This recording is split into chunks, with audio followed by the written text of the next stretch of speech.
So how you can install a new font on your Mac? So simply open this webpage, which is dafont.com, and here we're gonna find any font which you want to install to your Mac. So for example, this, which is called SuperKitPub, and once you select it, you can open it. Here you can check the description and the preview. This one is for free, and on the right, click on download and make sure to save it. Now it should be saved. We want to open it, and as you can see, it's saved as TTF.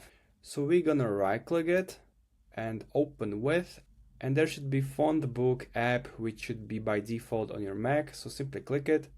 The font preview gonna be here, and you have to install it to your Mac, and it's gonna open you the font book. I'm gonna close this. If you want to get to font book, you can press Command plus space and just open font book, and you are here, and here are all your fonts.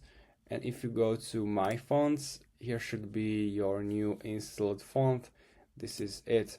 So you can double click it and you can preview that, and it's gonna preview that in that font. And that's how you can install a new font to your Mac. So if you have any questions, leave a comment, and see you next time.